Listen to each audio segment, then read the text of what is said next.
Hi guys, and welcome to the final lesson of this course. So in this we are going to talk about how to build the Python language itself and contributing to the Python language. So one area of special interest for Python programming is Python itself. Python is a very open architecture with many features that enable the programmer to inspect the internal workings of the interpreter as well as the data structures within the program. Being an open source project means that the development of the language is a community affair, and everyone who uses Python can share in its development. If there is a feature of Python that you think is broken or can be improved, there is a process for fixing it. If there's a feature you would like to add, there is a process for adding it. So if you want to get involved in Python development, whether because you have a professional itch to scratch or just as a way of giving back to the community that gave you Python, you have several ways to get started. So just search for how to contribute on Python, and you will find a good introduction to all of the options at docs.python.org/devguide/index.html.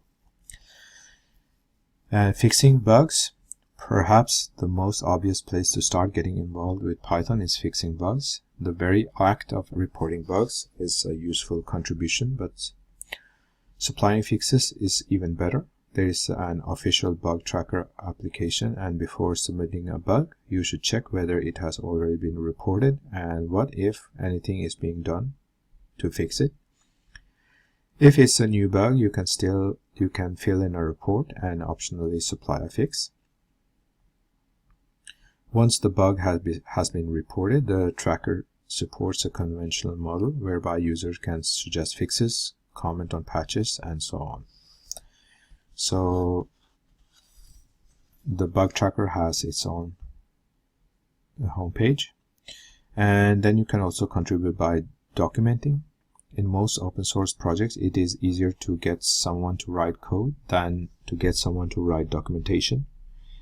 Python is no exception. Although the official documentation is quite good for an open source project, it still has many areas that are sketchy at best, and in some cases completely lacking.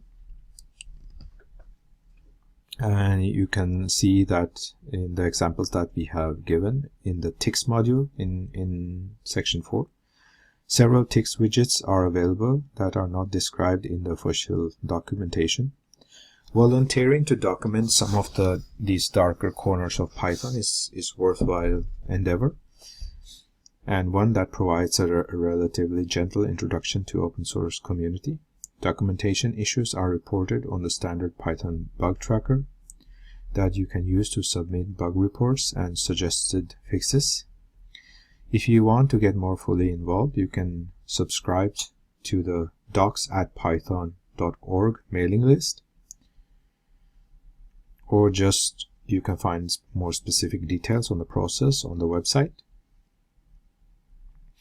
The documentation is actually generated using a purpose-built document process called Sphinx.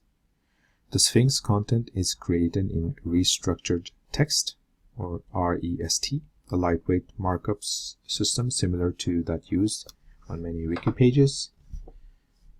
The Python DocUtils project supplies the underlying toolset for processing REST files.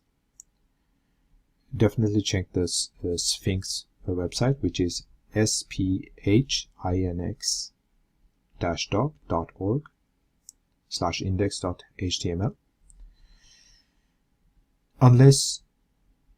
And then we talk about testing. Unless you plan on getting involved in core Python development, the best way to contribute to testing is to download and use the early beta releases. You can then report bugs found using the bug tracker as usual.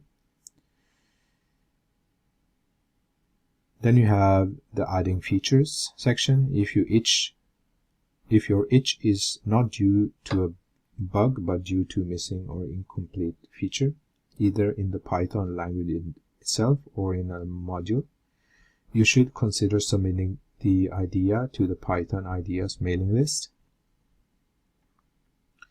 So definitely sign up to that mailing list. The list enables your idea to be discussed by the wider community. If yours is considered a good idea, you may be invited to submit the Python Enhanced Proposal, or PEP.